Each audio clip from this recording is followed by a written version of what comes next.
Contemporary art is a way to express feel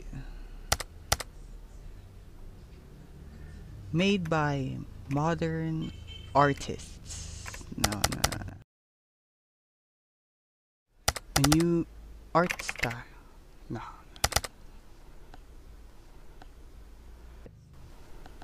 Section of various issues within the current society that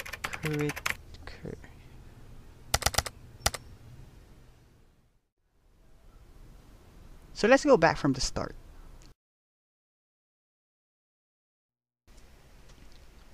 Since the 1900s, different art movements appeared, specifically Impressionism, Post-Impressionism, Expressionism, Japanism, Fauvism, Cubism, Futurism, and Surrealism. This is under what we call modern art. It redefines, reinterprets, and defines the traditional styles of art. But since the end of the World War II, different and new art styles has emerged, such as pop art, minimalism, conceptual art, and performance art. These artworks, deviating itself from the visual beauty, have caused several critiques among varying groups. Instead of focusing on beauty and such, artists now are more interested on the ideas and meanings behind the art itself. This is what we call contemporary art.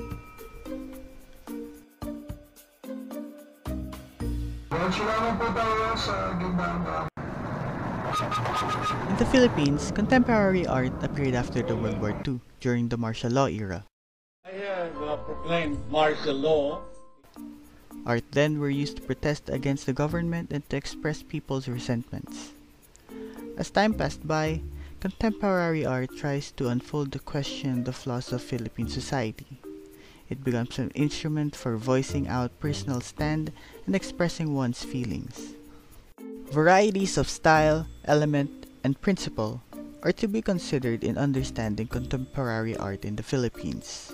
A way of understanding contemporary art is the way it connects to the Filipino condition, which translates to the idealism that the Philippines grow into a nation of individuals who keep deviating from one another. This is Benedicto Cabrera, popularly known in his name contraction BenCab. He is one of the most well-known contemporary artists here in the Philippines, receiving both the Gawad CCP para sa Sining and National Artist Prefect in 2006.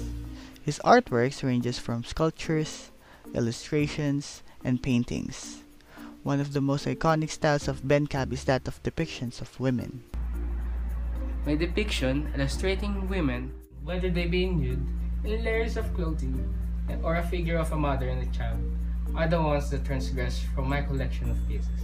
Specifically, the inspiration of my famous pieces is Isabel, a scavenger lady who I observed from the window of our house in Bambang. She is a symbol of dislocation, despair, and isolation, the personification of human dignity of Filipinos threatened by circumstances. She became the landmark for every painting that I made. I mostly work with oil and acrylic paint, though my works also consist of photography and prints. I stick to the oil and acrylic because it is where my career truly flourished. Regarding the elements included in my pieces, I will say that the most prominent ones are the line, shape, value, and color of my artwork. Principles of art evident in my artworks are rhythm, proportion, gradation, harmony, and variety of the elements. Most of my artworks were asymmetric. The colors are contrasting to differentiate the people in my paintings. You can see that most of my pieces depicting Isabel is the way she embodies the emotions from just the general feel of the painting indicated in the artistic frame. This is Brown Brothers' Burden. Similarly to the ones inspired by Isabel, it directly portrays the overarching difference of hierarchy of the oppressors from the oppressed. For other pieces such as the Brown Brothers' Burden, BenCab does not deviate much from the inspirations he got from portraying Isabel, full of emotion, social hierarchy, and social identity.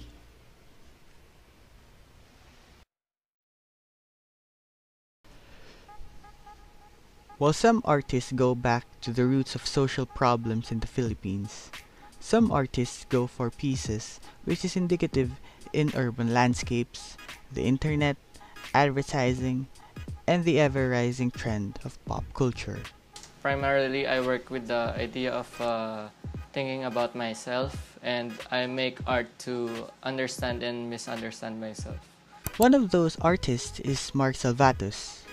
The urban setting of Manila has been his influence and has been a source of his fascination for the longest time.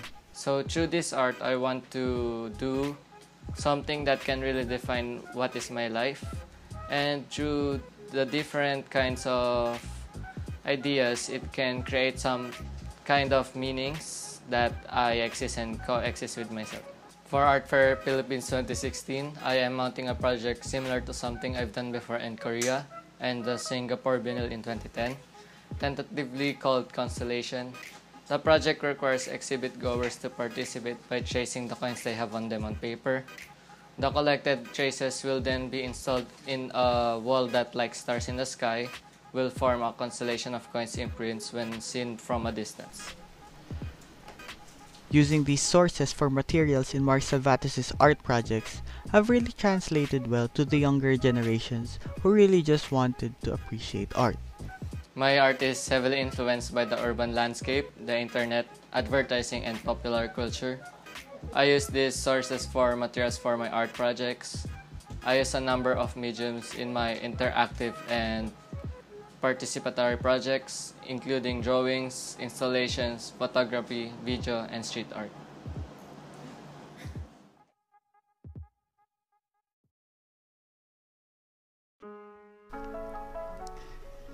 Contemporary art has been very free-flowing, which resulted in very heavy critiques.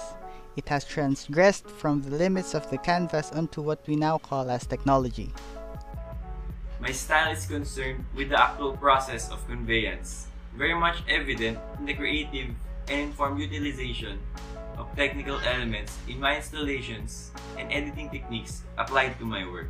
This is Mariano Manny J. Montelibano III. His works have been exhibited widespread in the Philippines, located in the National Museum of the Filipino People, Cultural Center of the Philippines, Metropolitan Museum of Manila, and other museums that present contemporary arts.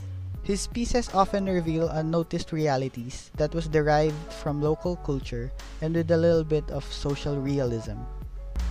The rise of technology has been very evident throughout the past century.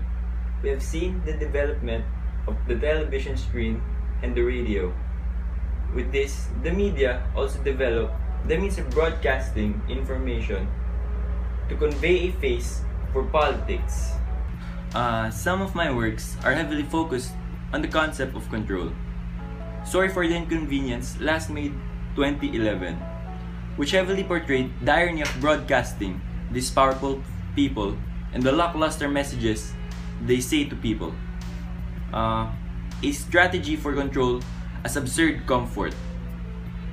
Another one of my works, which is also located at the same studio as the Sorry for the Inconvenience, concerns itself to the idea of technological control, the concept of the insignificance of the people being seen through their eyes of power. As mentioned before, the free-flowing tendency of art has caused critiques. No! Many question if these types of work can be considered art. My works can be considered as a contemporary art because it focuses on the psychology of contemporary socio-political, economic, and religious structures, which is done through video or intermedia installations that often exposes macroscopic realities through extracts of local culture with a flavor of social realism.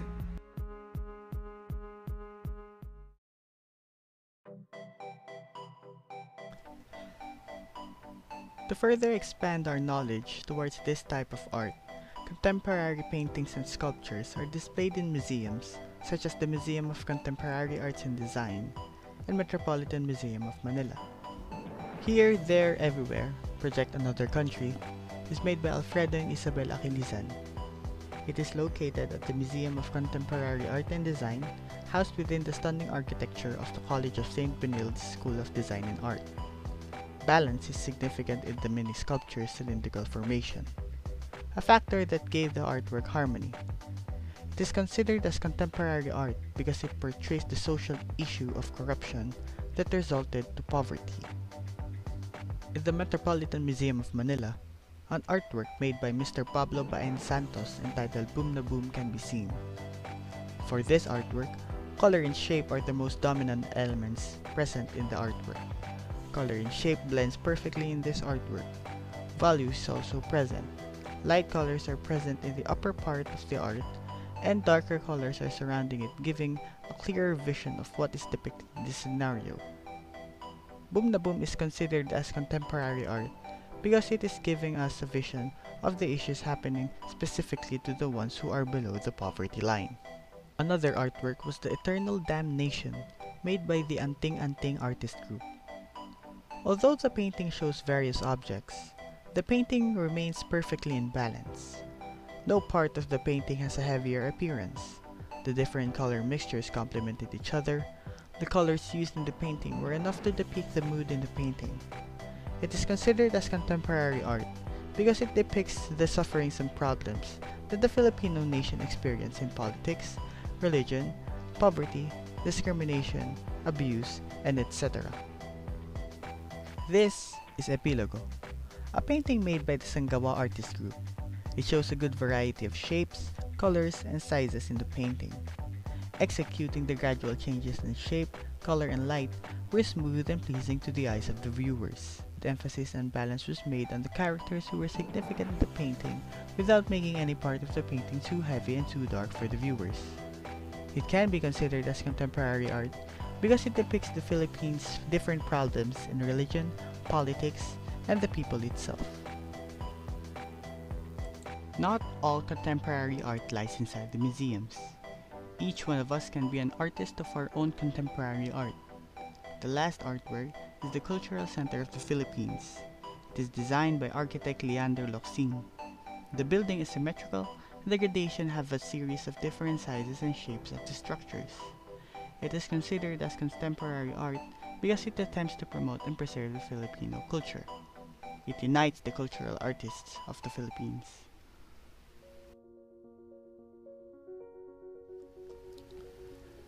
Art in the past has been a symbol of our collective aspirations and desires.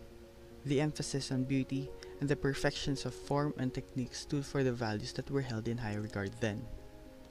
Times have changed, however, and rather than fix our gazes on our manufactured ideals, we have learned to peer into the mundane and highlight everything from small observations of our day-to-day life to the ills of society. No longer does the collective determine what a piece or collection of art means. We are able and encouraged to participate in creation and consumption of art. No longer is art limited to conventional media or to lofty concepts. The ether is our canvas, and no objects, not even religious symbols, are exempt from our attempt to brand our strife and struggle onto everything we touch. Art is sacred now not because of our fearful regard of an artist's brilliance and of the vagaries they preach, but because the themes we draw from mirror subjects we all empathize with on a personal level. This democratization of art and the contemporary movement even encourages participation from its consumers, taking as much meaning from authorial intent and as from viewer input. Contemporary art requires our heads, hearts, and hands, as we are encouraged to take the artist's viewpoints and contribute to or challenge it. Contemporary art becomes a conversation. It is a discourse on the canvas, and art in our discussion. It was said by Cesar A. Cruz in 1997 that art must comfort the disturbed and disturb the comfortable. The contemporary art movement does this paradoxically. In its attempt to bring into light the ugly struggles that permeate our lives, the grit and despair are suddenly thrust into our view, often in awe-inspiring and beautiful compositions. It is in this disruption of our routine and comfort that we realize how a lot of our notions of conventional beauty comes at the expense of the Sabelles and Brown brothers of our world. Indeed, while their struggles and sentiments comfort us in the fact that we are not alone in our struggles, we must also learn to be disturbed by the beauty they present and to be mindful of the small things we label as inconveniences. Art liberates us from the restraints of our individual privilege and insignificance, our willful ignorance and the limitations of our knowledge, and the censorship of our authorities. Contemporary art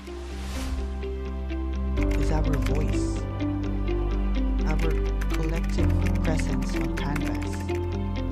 It is a call to consciousness and a cry against control and indifference.